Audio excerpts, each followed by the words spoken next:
Helen, welcome to the podcast.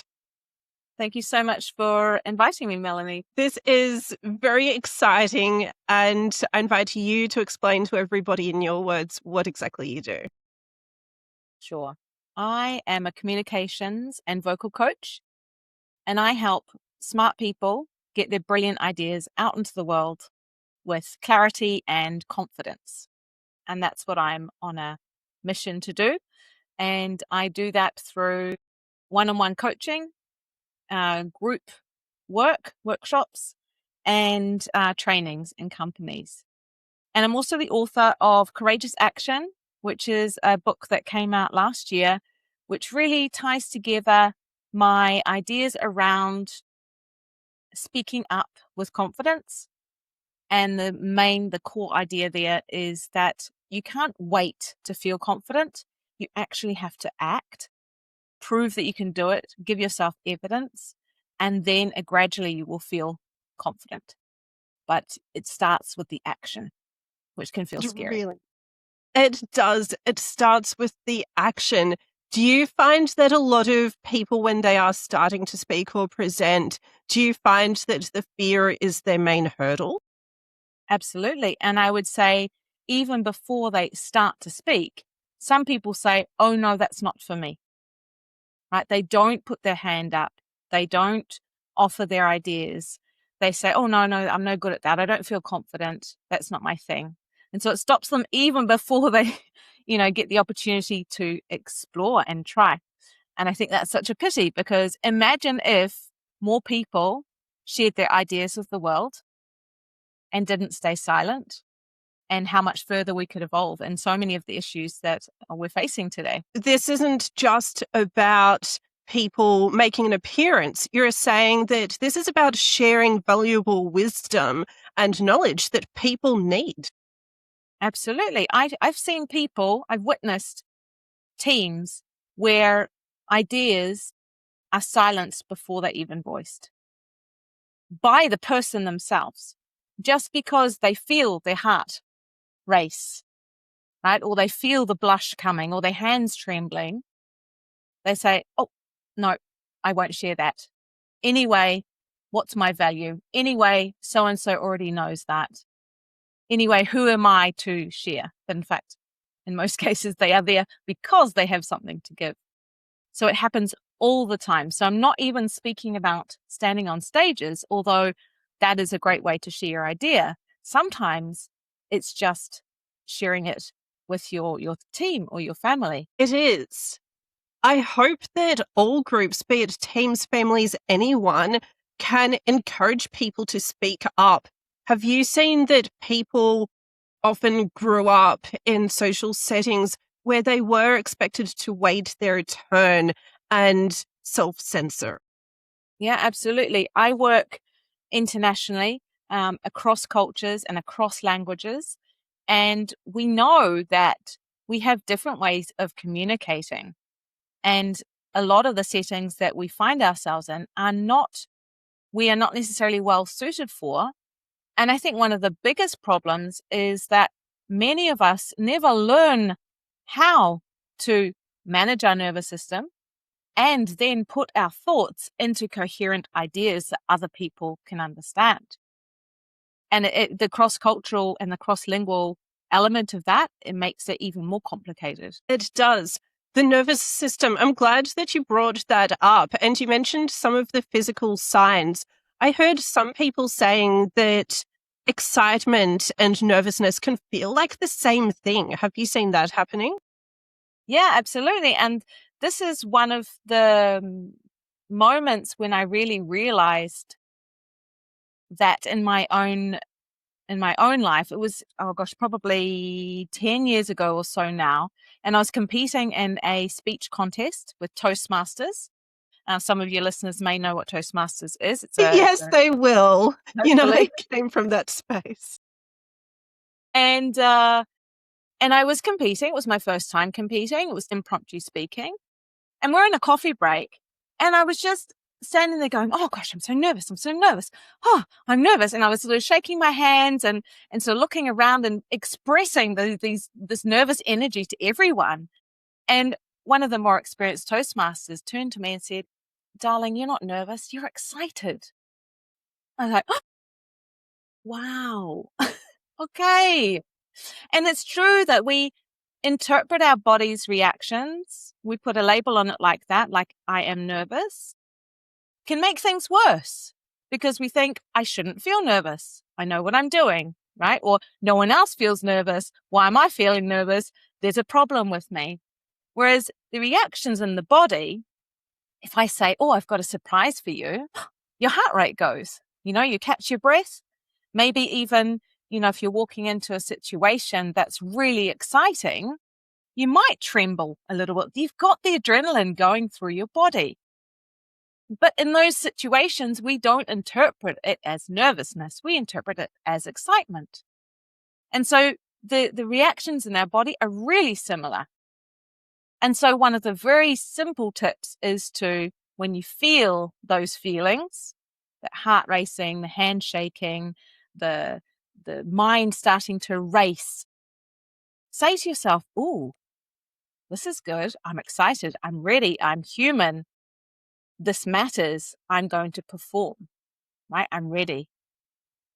And that little switch, having that in the back of your mind, knowing that you will feel those feelings and have those thoughts and reframing them as soon as you can just get you in a different frame of mind and to perform in a more connected, present, engaging way. It really can. I'll be so careful. Sorry, I have water right near my microphone. I'll move that over. It makes a significant difference reframing that and embracing that energy. It can be a nervous energy or an excited energy that can add to a talk so much.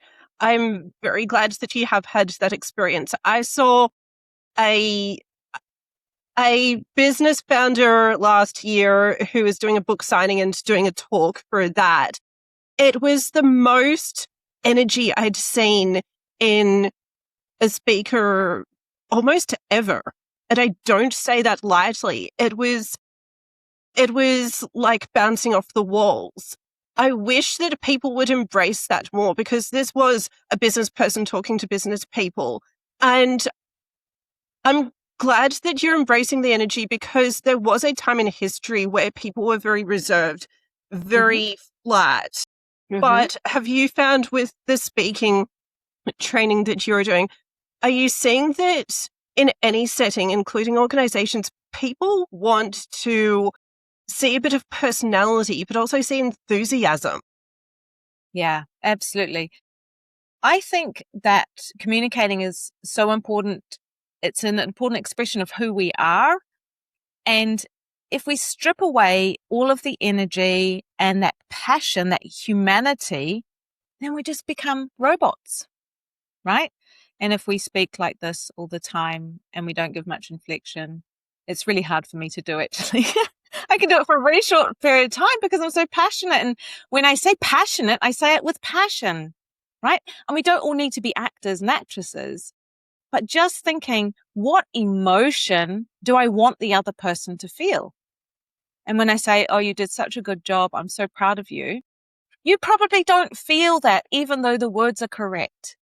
Where if I say, "You did such a great job, I'm so proud of you," just by adding that energy into your voice, it can change how that message feels to you. And that's the most important, is that connection and thinking about the transformation, the touch that you are giving to the audience. It's about being human. Do you see an opportunity for people to let go in a way and loosen up a little bit when still looking professional? Yes, although it's very challenging, right? So because of the social and the business norms and the pressure on us, we're often chasing this authenticity, right? The being true. But we also need to fit and not push too far the boundaries. So I think it's really important to filter and think about the situation where you are, the context, the people you're talking about, the content, the topic, and adjust. I think it's all about being flexible in your style and, most importantly, being audience-centric. So sure, let yourself go, show some of your humanity, but not so that it bothers people. I work quite often with academics who are in a process to apply for research grants. And most of these academics are they're geniuses. And I feel quite stupid talking to them often because they are such geniuses in their field. But often they haven't been told or even thought about how they are communicating their ideas. And when they're in these processes, the panel is assessing 10, 12 research proposals a day. And I always say to them, you are talking to humans. So connect on a human level at some stage. And also at that stage, your research has already proven to be valuable to get to the step. So now the panel wants to see you, the researcher, who they're going to invest in. And you have to let a little bit of that out, a little bit of that personality. But it needs to always feel true to you. So there's a lot packed in that. There's a lot of reflection people need to do. And you need to try and see what works for you. You do, for sure. That angle of how someone got to wherever they are to be talking to the people they are talking to, I like that logic that being there at all is validating and reassuring, because how many people get to the group they need to talk to and have all these doubts? The imposter syndrome, tall poppy syndrome, or even just the hesitation or questioning themselves. For me, very, very occasionally back in the day, I'd sit down afterwards and think I could have said this, I could have said that, because we always think of something after. Or even if someone is about to start talking and then they're checking, oh, should I definitely add this? Do you find that just within reason, within what they do need, people need to let go of perfectionism a bit? Absolutely. I think especially now with more AI and things being almost standardized, that people are looking for even more connection and human rather than a perfect, polished performance, right? So it's okay to add a few filler words. So as long as it's not distracting. It's okay that we all have our own unique accent and way of communicating. In fact, that's what makes it interesting. And I think perfectionism is one of those things that can stop us from acting. If we wait until everything is perfect, you will wait forever, right? The way we learn is by trial and error and even failure and learning from that. But I also wanted to pick up, Melanie, on what you were talking about, all those things that are happening in our heads, right? The I'm not good enough, they'll see that I don't know what I'm talking about, or they can see that my hands are shaking. All of that internal dialogue that can really bring us down and actually feed that negative cycle of nervousness and self-doubt. And what I think is important here is to know that everyone has a lot going on in their heads. And it's very useful to start picking up on what you are telling yourself, because we know that these can have a huge impact on our feelings of self-worth and value. And so what I usually encourage people to do is, oh, I'm feeling nervous, or, oh no, but they probably blah, blah, blah, whatever it is. And I say, what are you telling yourself there? It's hard to catch at the beginning, but you can get good at it. What am I telling myself? Let's look at that. Is that true? Usually not. Is that kind? Often not. And so how can we quieten that mind or change that dialogue in our head to something that's more positive and helpful for us? For example, I'm not a good public speaker. You tell yourself that, and then you will prove to yourself that it is true. If you can catch yourself saying something like that, and the easiest way, add in a yet. I'm not a good public speaker yet. Or I am working on this. Or I have chosen to try before things are perfect, which could be a good one for the perfectionists.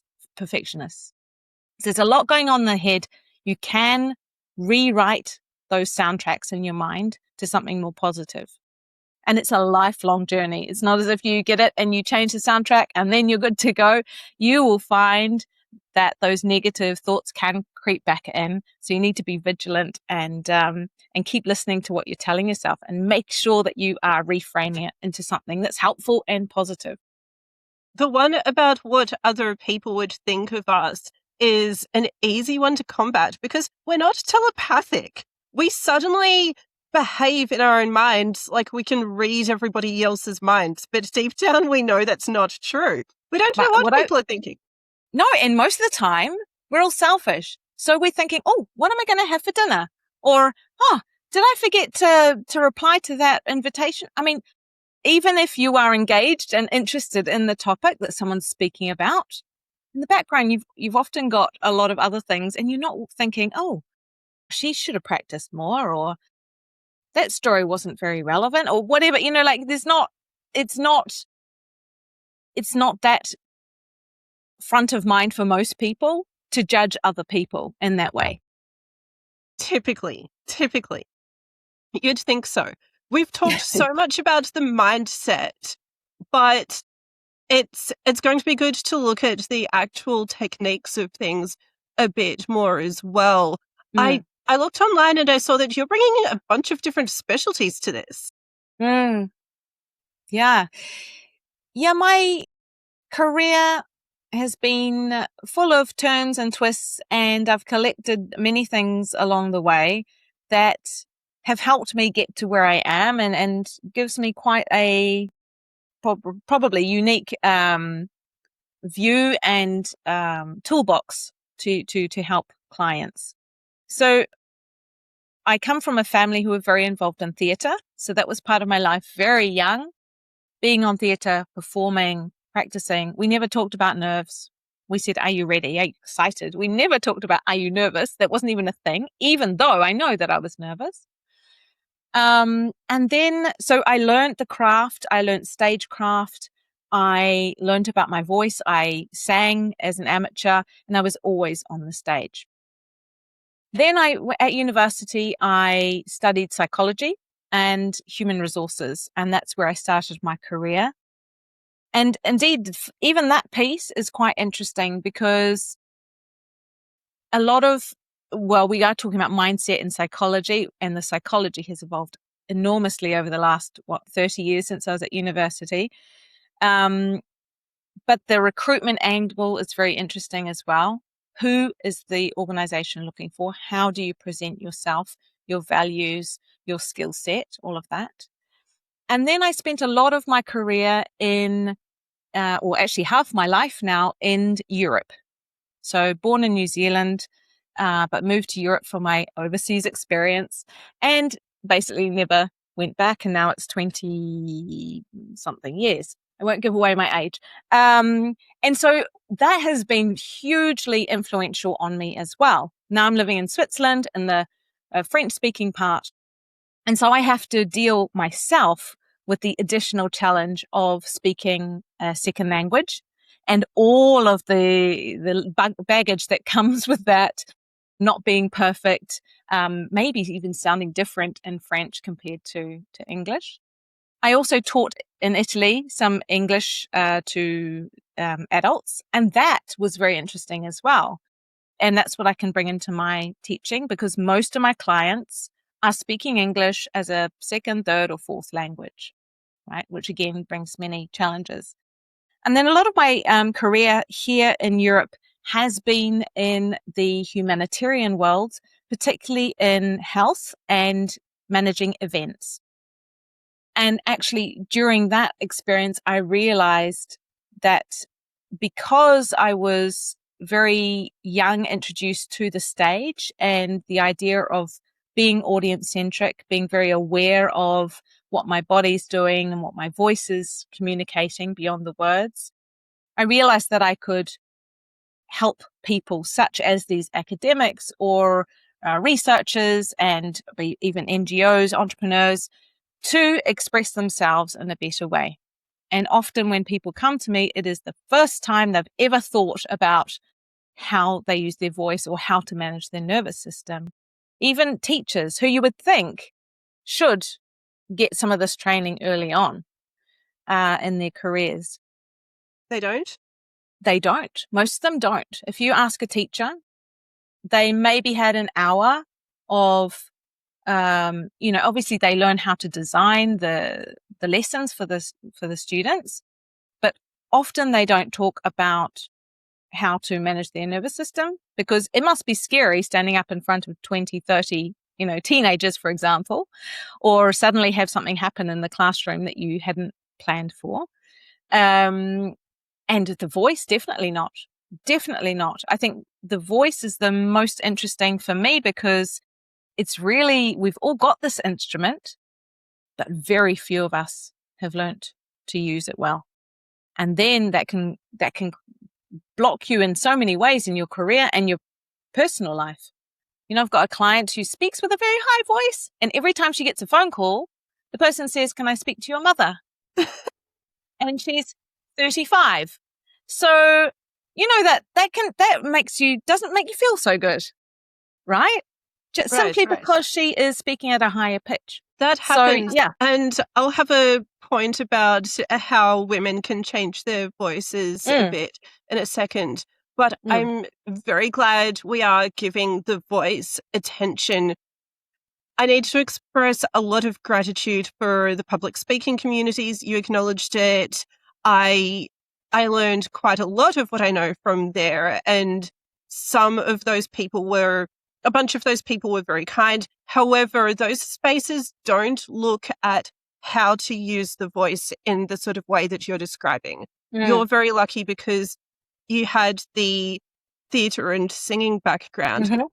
I attempted to learn how to sing when I was young. Anyone who knew me when I was a teenager knows I tried. Sometimes we learn what we're good at and not good at by giving things a try. But I learned the theory behind that, and it would be the same thing that you learned, which is it's partly about breathing. So some of these vocal techniques, I wish that everybody who's doing a speech, and I'm so keen for you to explain how you understand it, because you would have done more of that than I did, thank goodness. Because every single person who's doing a speech needs to understand, firstly, the breathing of talking, but also the pace. Before you explain this, I saw someone speaking recently who's just constantly talking at about this rate, and everything was so much excitement, but it was so steady and consistent that everybody just kind of zoned out eventually, even though the person was amazing. Exhausting. Yeah. Do you find that a talk needs to be done a bit like the rhythm of a song? How do you approach all of that? Yeah. So there's a lot in that. The first thing is, how is our voice produced, right? And I know that you've had some experts also on your podcast previously talk about this. But the way I see it is everything comes from the breath, right? The breath vibrates the vocal cords, which create the sound. Okay, that's as simple as it is. And then there are resonators and things and articulators, but the most important thing is the breathing. And this is what I find most people have no idea about. How do you breathe? Right? So maybe we can do a simple exercise here. If you're just sitting quietly, you can put one hand on your chest, one on just under your rib cage where your diaphragm sits, top of your stomach, and breathe just normally and see what happens, what's moving. A lot of people say, well, my chest is moving, or nothing. I can't feel anything. And that's so funny because it's such a fundamental part of being a human being alive is breathing, right? But ideally, a good breath to calm your nervous system and to create a good sound comes when we are filling our lungs in a way that expand our rib cage, push our diaphragm down. And so when you are breathing, you should feel your stomach moving out as you're breathing. You're filling it up, you're filling your lungs, and it pushes the diaphragm down. Okay, you can't really see me here, and I know some people are listening, but you should feel the stomach moving and very little on your chest, because we should be pushing, or encouraging the air down. We've got huge lungs behind our rib cage and lots of space to fill up. Okay. The opposite is true if you're stressed. So if you imagine someone who's really stressed or out of breath, it's shallow breathing in your chest, and you'll see lots of chest movement, right? That's the opposite of being effective in your breathing. Okay. You are also breathing through your nose. Why your nose? Because that's what it was designed to do, to warm the air, to moisten the air, and it also gives you a deeper breath if you breathe through your nose. So already those two things, thinking, am I breathing through my nose and am I filling my stomach with air?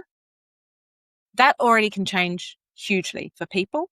But the thing is, all of this is a habit that you have created over time through repetition.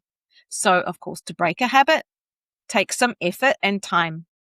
But anytime you catch yourself breathing through your mouth, for example, remind yourself, breathe through your nose. Anytime you do have a second to think about how am I breathing, try to breathe deeper. So that's really, really the basics there with breathing, speaking. The other thing that I find that is particularly like a trend at the moment is the placement of the voice. So again, it's not something that most of us think about, that we can speak quite nasal into our nose, or we could speak into our throat like this.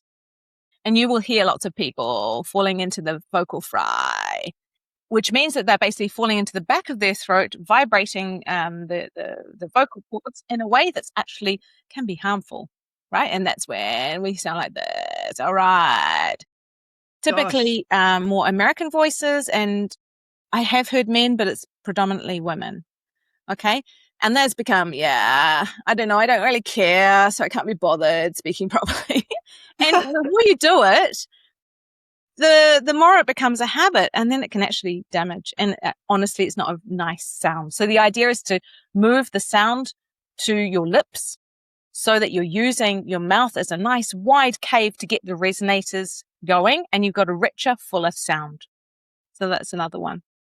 Then you mentioned pace. Most of us, including me, speak too quickly. I have my slow down sign Nice. stuck on my screen because I get excited and all my ideas are in my head and I want to get them out as quickly as I can. But it's not very kind to your audience, right? We can speak quicker than other people can understand us. So I would say all of us, if we all slowed down just 10%, that would be great. But as you mentioned, it is about the monotony. So even if you speak slower, there are moments when you want to speed up and engage the audience. And then you can slow down. So having control over your pace can really elevate your speaking and make people feel things in a much more profound way than if you are not thinking about your voice. And the other thing, it's very much linked to the pace and a quick pace, is the pause. Pause is the moment to give to your audience to make their own connections in their brain of what you've said. It also allows you to breathe. It also allows you to figure out the next sentence that you will have. So pausing strategically is really a power move. And if you can practice pausing more often, that can make a huge difference to how people perceive you, as well as how you feel and in control. Pausing helps a lot. It's interesting exploring that now because with technology how it is, look, I adore this program I'm using for the podcast, Riverside, but I need to be careful. There's a button that instantly removes the pauses. Sometimes that's handy if perhaps people hesitated for a while. No, not hesitating emotionally, but just stopping to gather themselves a lot. However, everybody would have seen those reels on social, right, where you can tell it has just jumped to the next thing. Do you think we need to, in any setting, let ourselves have those silent moments? Yes. That pause, I was giving actually to see if your audience had a reaction to that. And it was probably only 2 seconds, but it felt really long, right? So I think it's important to pause. We're always so busy and rushing, and we like the speed and the dopamine, and the next thing we do 5 things at the same time. But what we need is to actually reflect more, to sit with thoughts, to let the emotions pass as well, to make the connections. And it's interesting with social media, and obviously there is a place for this, right? I understand why these quick social media clips are created, because they drag you in, they grab you quickly, and they don't have time to waste. I understand that. But that's not what we want for a real human conversation, I don't think, most of us. And with something like podcasts, I think I certainly listen to it at 1.2, 1.3, usually. So I'm already sped up the pace so that I can, listen to more, but it's an okay pace for me. There are certain podcasts where I cannot do that because the people are speaking too quickly. Is it right or wrong? I don't know, but I can adapt it. That's the cool thing about technology. But I think we need to be cognizant of our speed, and also not to be afraid of the pause. Because I think if I ask you a question and you rush in immediately, there's not even a second to breathe. That's great because it creates this energy, this connection. But on the other side, if we're having a conversation about something really important that requires reflection and thought, that pause signals that you are taking into consideration the question. You're gathering your thoughts. You're crafting an answer that is thoughtful, well packaged, and really addresses the point. So speed is not always what we're aiming for. And I think with human connection, we need to slow down and we need to pause more often than not. We can also acknowledge a question when we're having that moment, acknowledging what someone wants from us, right? Sure. Yeah. Like saying, I need a moment to think about that. And people appreciate that. That feels considered. That feels deliberate. That feels really professional and polished. Interesting. What sorts of audiences do you talk to beyond consulting people? I have such a wide audience now. I started working with the network that I had, so mostly humanitarians, people working for the good of the world in nonprofits and charities and things like that. A lot of people from the research world. And what I've found interesting is I've been doing this work for 7 or 8 years now. The last 2 years, I've seen more and more corporate people coming to me from banks and med tech companies and things like that, and pharma. And I think that's an interesting shift. It's partly because I've built up my own network and people know me more. But I like to think that people are starting to realize that working on your communication skills can actually make a huge difference to your life and your work. And it's not something that you are born with. It's something that you can continue to work on. And it's really interesting and gratifying at the same time. So I really work from all industries and all ages. I've worked with teenagers right up to people who are retired. I don't know how many nationalities now I've worked with. And as I said, many non-native English speakers, because they need to work in English a lot of the time in businesses here. And they lack confidence, or they come with a language that, if they don't modify the way they speak in English, it can sound disjointed, which is quite interesting as well.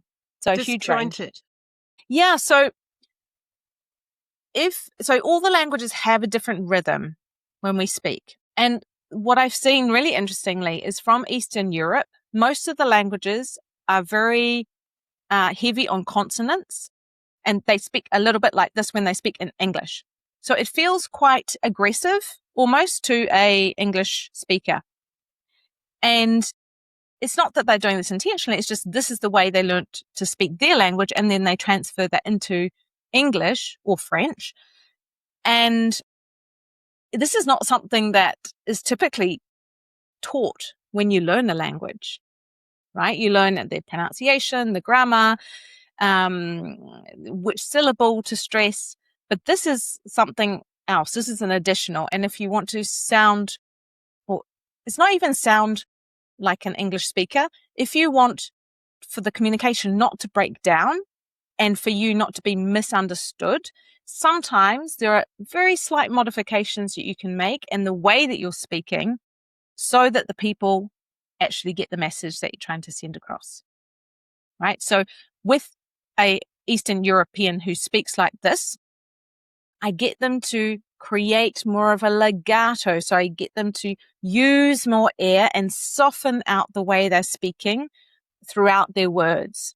And even doing something like their hands. So for those who are listening, I'm doing a wave with my hands, a legato sign, as we would have in music, to smooth out the words. So they run from one to the other and sound a little bit more melodic than staccato, which they were speaking before, which is a chop chop. Does that make sense? Feel inspired by that, actually. You're teaching me that as well as those who have that kind of accent, because I don't know who out there will have the problem I have, which is I have too much of a big voice. And maybe it's partly how I'm built, partly that I grew up in a big house where I'd call out, hello, to the other end. So I got that practice, but then it's okay on a big stage. But I think that when we have that forceful, big voice in some spaces, and I can even feel that my voice has been a bit held back. I've been sick for weeks, but it can get really, really loud. But some people have that issue. So then softening it out the way you described, that's powerful. I have almost extra diction, whereas I'd say that a lot of Australians, for example, have less diction, and the D's and T's are just not happening. Have you seen that occurring for people? Definitely. Kiwis as well. We mumble. We have a very flat accent. The Australians tend to be wider, but the Kiwis are very, very flat and very lazy. But honestly, most people in most languages do not pronounce the words very clearly. They're really not moving their mouths. It's as though it's become cool to look like you're a ventriloquist and not move your mouth at all. And just by opening your jaw, dropping your jaw a little bit, that makes a huge difference to the sound quality and the understanding from that the audience gets on the other side.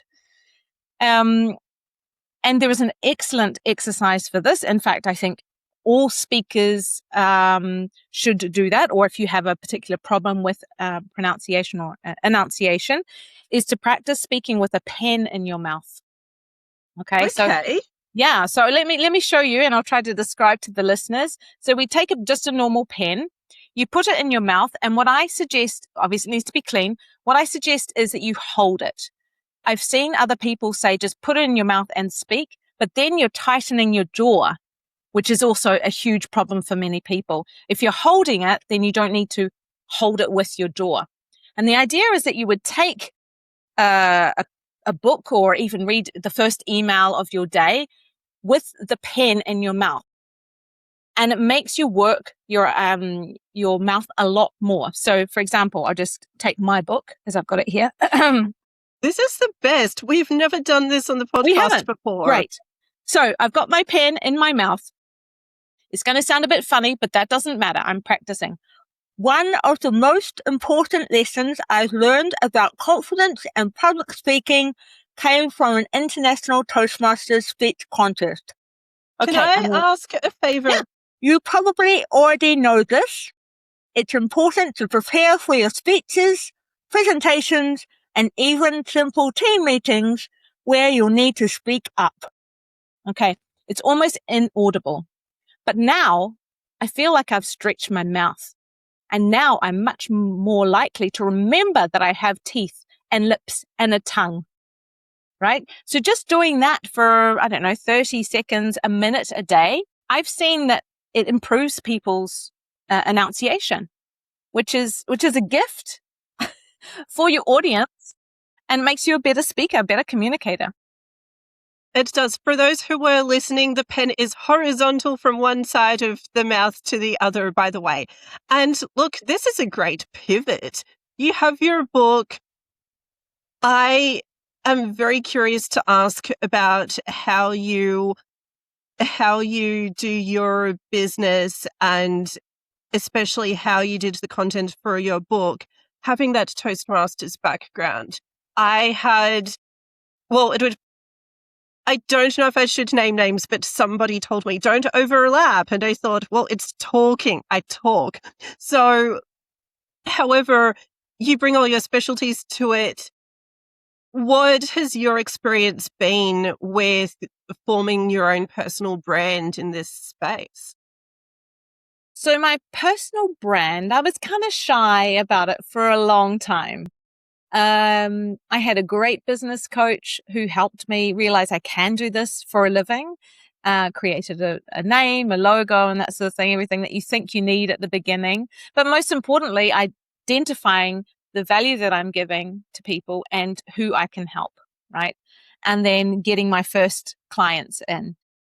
But it's evolved over time. What was really helpful for me was that I had a job part-time when I started. I think that was a really smart idea because it gave me time to build up my methodology, my network, my savoir-faire, the knowledge that you need, because when you are a business owner, you need to do everything usually on your own at the beginning, right? So you need to figure out, how do I do a website? How do I market my stuff? How do I get my designs done? How can I write things, publish them? And obviously that's evolved over time as well. And so by having a job at 30 or 40% along the way really gave me some security, also with some money coming in, because the hardest thing is the ebbs and flows in the sales, especially when you're starting out and you're not known and you don't have a really solid sales funnel. So I hid behind my LinkedIn company page for a good 2 or 3 years. And it wasn't until I started to put myself out there more that it really made a difference, because people don't care about the name of your company necessarily, especially something so personal as working on your communication skills. They want to know who you are. They want to see you, hear you, figure out if they can trust you and like you and work with you, right? If you're the right fit. So I slowly and gradually became more comfortable putting myself out there. But it's constant work, because it's much easier to hide away and just get on with the day-to-day and send a few emails. And it's much harder, even though I've done it many times, to speak on camera and to write up my ideas and continue to promote the thing. I feel like I'm over talking about what I'm doing all the time, but you simply have to, because the market is really saturated and the algorithms continue to change. So you have to create content so that you get known. In terms of the book, so I never wanted to write a book. I know lots of people say, oh, I'd love to write a book.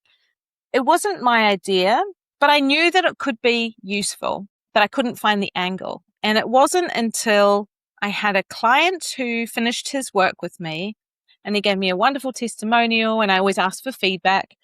And one of the things he said was, I wish some of the stuff that we talked about was written down. And of course it was in the portal that he had access to, but not in one nice package. And so I was like, maybe to think about it not as a book, but a resource for my existing clients is a good thing. And I knew that I wanted to talk about confidence because I continue to manage my own nervous system and my own concerns and my own imposter syndrome, right? So it's very personal for me. And it wasn't until I figured out that all of the books that I found currently written on confidence and confidently speaking were very theoretical. And what I've found to be true is that you actually have to do the action.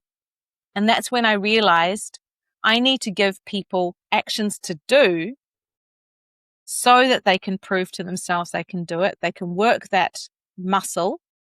And that's how I put my content together. And it's simply a collection of concepts and techniques that you can dip in and out of, try and find what works for you so that you can step by step take a more courageous action. And I call it courageous because it feels terrifying, right? You are at the edge of your comfort zone.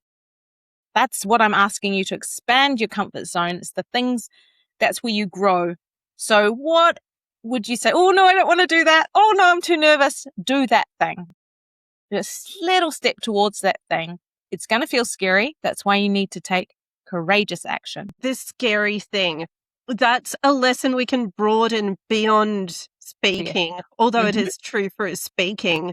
It's great we're going back to that because we all have something we are scared of. I like it because, I'm sorry, I'll get water for 1 second. I've been truly losing my voice.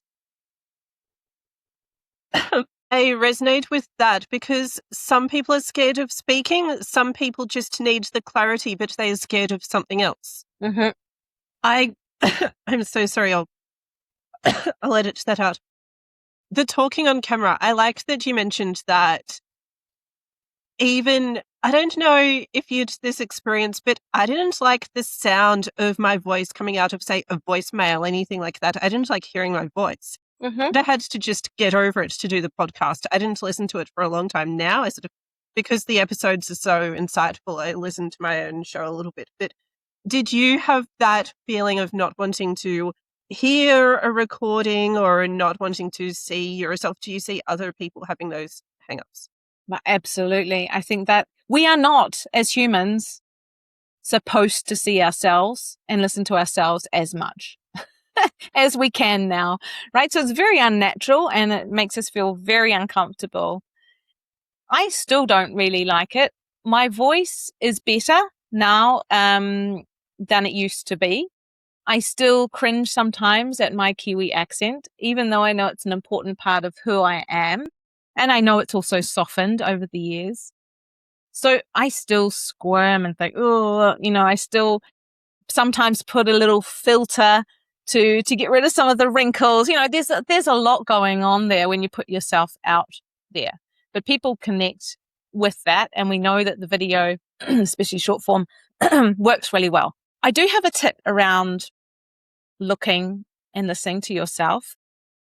And I would start by saying it's really important to do so, even though it feels uncomfortable, because this is how you become aware of what you're doing well and what you're not doing well, what you could change, right? You can't change anything if you're not aware. And the only way to become aware, for that to be obvious to you, is to confront it. So one way that I've found that works really well is to break up the visual and the sound. So if you're watching yourself, do it without the sound first. What does your body say? Do you have any strange hand gestures that are distracting?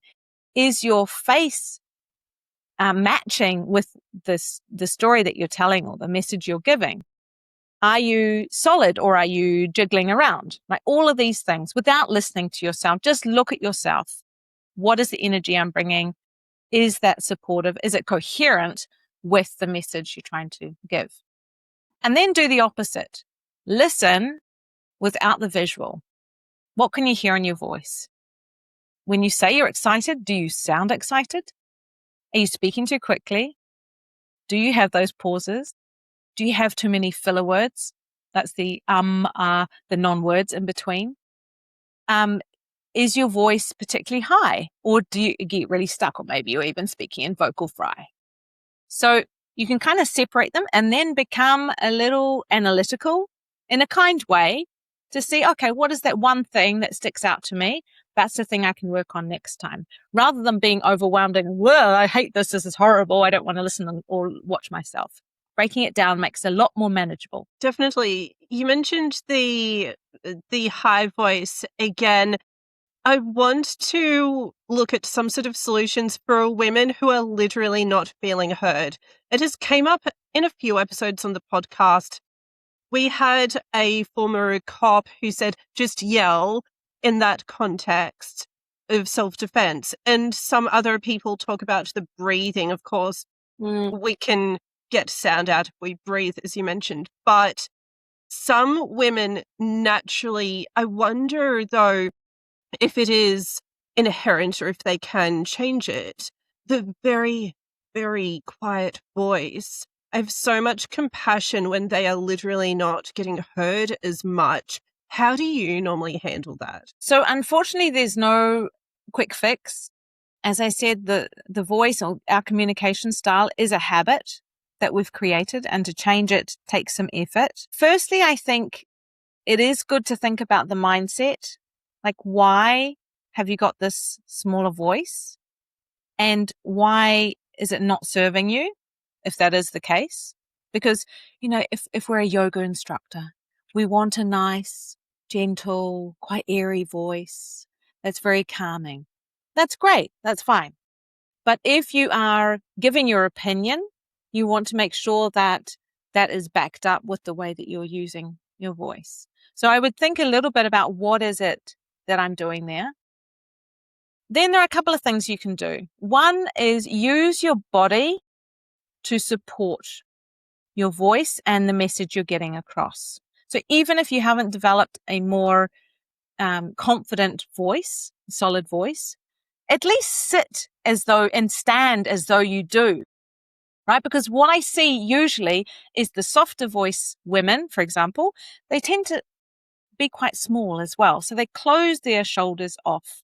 They cross their arms or they fiddle with their hands, and they look like they're physically shrinking into a small shell, right? So this is something we can easily do, even if it feels strange. Just be a little bit bigger. What happens when you use your hands more? Open palm, a little bit bigger than you would naturally do. Your voice will probably follow, right? So there are some things that you can do physically to put yourself in a better state. Then I think there are two issues with the soft voice. One, as you said, is the breathing. So basically, you are not breathing effectively, or you are letting too much air escape, like the yoga speaker or the late night DJ. So one thing to do is just think of the volume a little bit, turn up the volume a little bit more to encourage the air to come out more in a solid flow. One excellent exercise is to actually engage the diaphragm. So this is what we used to do for singing, is we would stand slightly bent forward a little bit, right? Even on your seat, you can, instead of sitting back in your seat, you can sit at the edge of your seat and almost forward. So you're engaged, and I can feel my abdominals tighten a little bit. And that's already going to give you a more solid flow of air. But the other issue, and we've mentioned it before, is that higher voice, right? So unless you have something physiologically wrong with you, but I find most people don't, you've just got stuck at a certain vibration, explore the lower parts of your range. Not in an important situation, not in a high stakes meeting, but just maybe in the shower. Just do some low humming. How far can you go? Don't push it. But what are those notes that you can get that are going to remind your vocal cords that you can vibrate at lower pitches, right?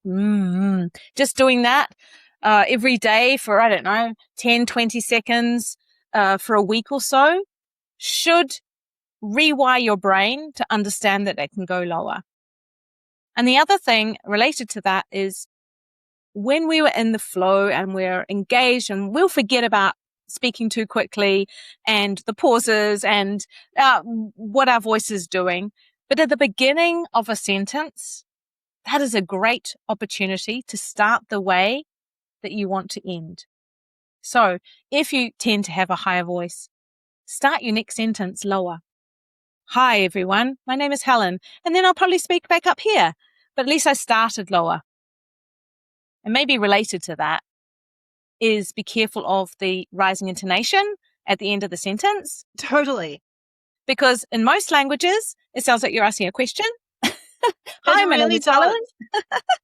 And it sounds uncertain. It feels like you are questioning your own point. I feel pretty sure it's this. It should be this, but it doesn't feel like... do you agree? It doesn't feel like you're certain. Yeah, it sounds like you are questioning yourself. And it's a very typical woman's way of speaking because we think it's opening and we leave it up and then it's non-committal and everyone is welcome. But if we want to make a point, what I tell people is to walk down the stairs, right? From a higher to a lower. Hi, my name is Helen. I'm sure of that. I'm an expert in my field. I think we should go with option 2. Right? So mentally think about that walking down the stairs of your pitch. But it doesn't matter most of the time. Huh? I don't want people to get, hung up with this perfect voice and etc. But there are moments where it really matters. And that's when you need to be more strategic and intentional. Absolutely. We don't want to all get anxious all the time about these things, but especially for a high stakes moment, someone would be practicing and there's time to think about these things. Mm-hmm. Someone can even go through, we do get transcripts of the episodes. Someone can read through, highlight the techniques, listen to the episode again, and check on all of these things. You mentioned the yoga instructors. I can share, I've attended as a follower a lot of yoga classes. Although a very calm, slow, mindful practice of any sort would have some sort of particular voice, you brought up something that's relevant to a lot of professions. Those yoga teachers are making their voices heard from one side of a room to another. Typically, they don't have a microphone unless it's very, very trendy, and they're often talking over music.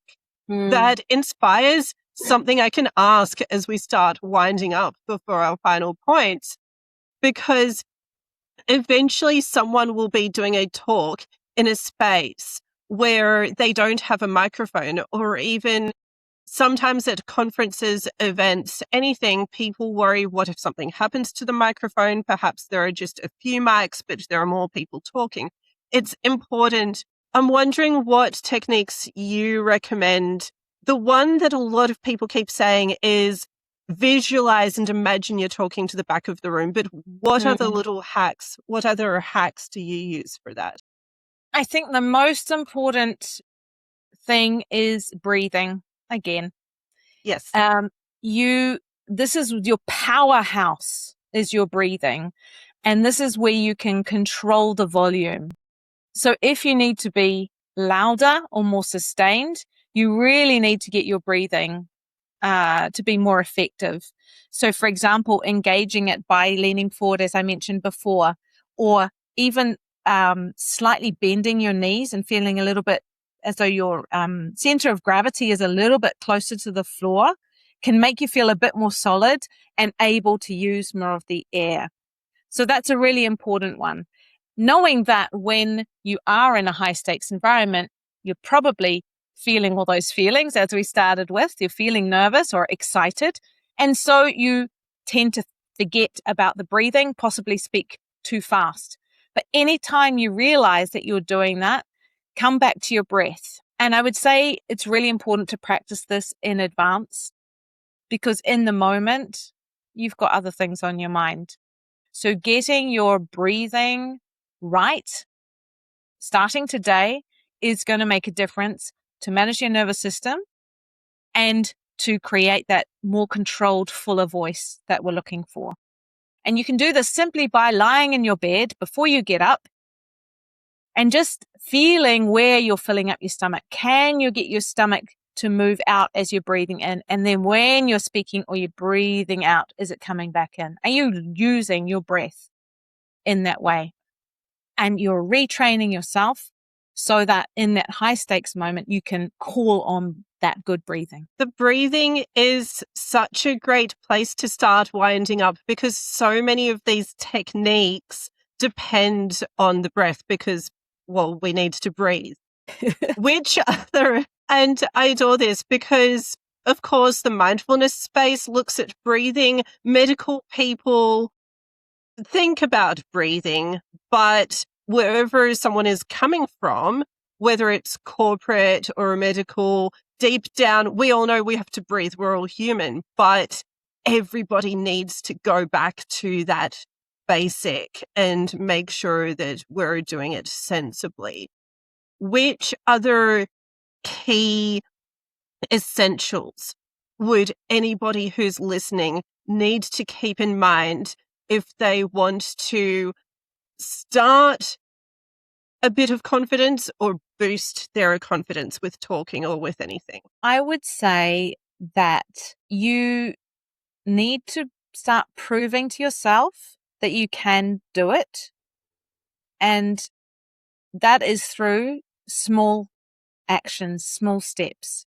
Don't suddenly think you're going to jump on a TEDx stage and present, or, run a really successful podcast immediately. Do the simple little things that you can do now. Do them with intention. Reflect what worked well. What would you do differently? Be kind to yourself, but continue to move forward. Just putting up your hand in a meeting or offering to do a presentation when usually you would hold back, or making that phone call that you've been putting off because you got the ick. Anything like that it proves to you that you can do it and will feed this positive loop to build up your confidence one little step at a time. Amazing. Helen, thank you so much for all the insights. Thanks for talking on the podcast. It was awesome. Thank you so much, Melanie, for giving me the platform.